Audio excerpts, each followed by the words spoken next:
The Lord be with you. A reading from the Holy Gospel according to Matthew.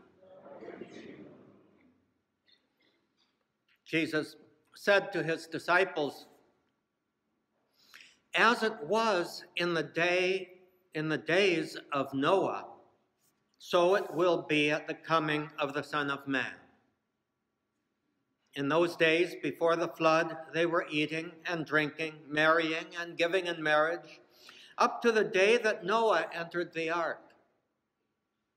They did not know until the flood came and carried them all away.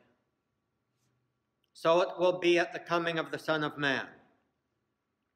2 men will be out in the field. One will be taken and one will be left. 2 women will be grinding at the mill. One will be taken and one will be left. Therefore, stay awake, for you do not know on which day your Lord will come. Be sure of this, if the master of the house had known the hour of night when the thief was coming, he would have stayed awake and not let his house be broken into. So too, you also must be prepared, for at an hour you do not expect, the Son of Man will come." The Gospel of the Lord.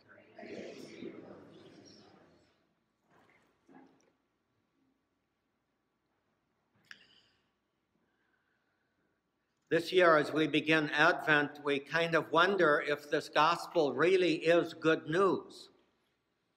It kind of calls to mind when I was a child, many, many years ago, maybe not quite as many as for some of you, but one of the popular songs on the radio was about the coming of Santa Claus.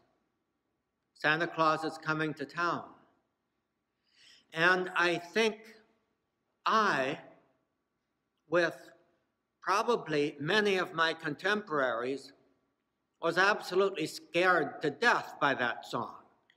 You better watch out, you better not cry, you better not pout, I'm telling you why. Santa Claus is coming to town. He sees you when you're sleeping. He knows when you're awake. He knows if you've been bad or good, so be good for goodness sake. If anything's going to make me want not to wake up on Christmas morning and discover a piece of coal in my stocking, perhaps, it would be that song. And yet, how many of us really look at the coming of Jesus sort of like that song depicts the coming of Santa Claus?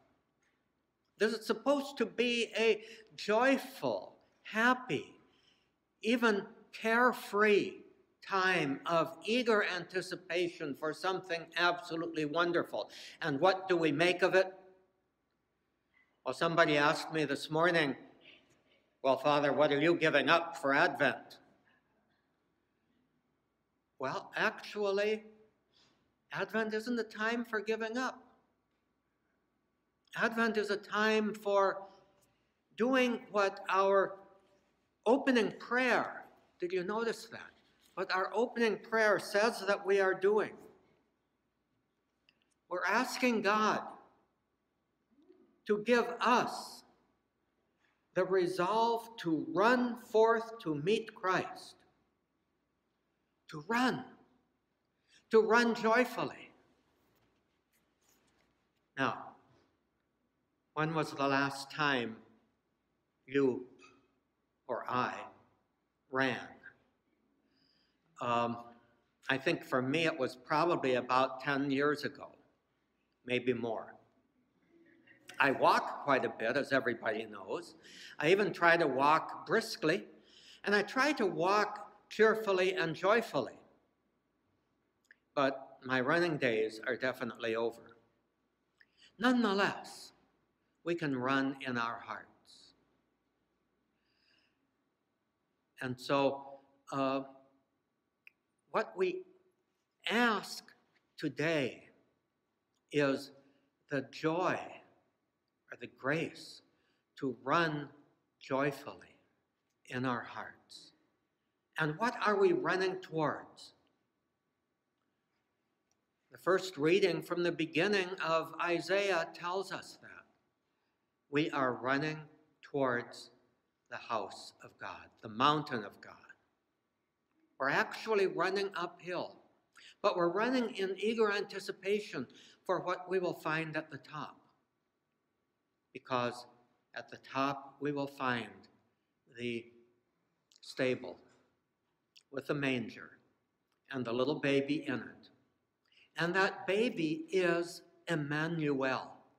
That baby is not just God with us, but God who has become one of us so that we might become divine, so that we might share in his nature. That is the greatest gift. It's not something to be on our best behavior for, but it is something to allow us to eagerly anticipate. If we have the joy, the expectation, the hope of the fulfillment of all of our hopes, our desires, our dreams, because God has placed all of our hopes, our desires, and our dreams in our hearts. He's placed them there because he knows that he is the fulfillment of them. So what are we eagerly running towards? We are eagerly, joyfully running towards the fulfillment of all that we could possibly hope for. Things sometimes, as we are entering into winter, sometimes look pretty dreary. For many of us, the time of our lives seems to be one of dreariness. But it's within this dreariness, it's within this darkness, this coldness, that we keep alive this hope in the fulfillment of God's promise. So what are we running for? Towards? We are running towards the coming of God himself in Jesus Christ to fulfill all of his promises to us.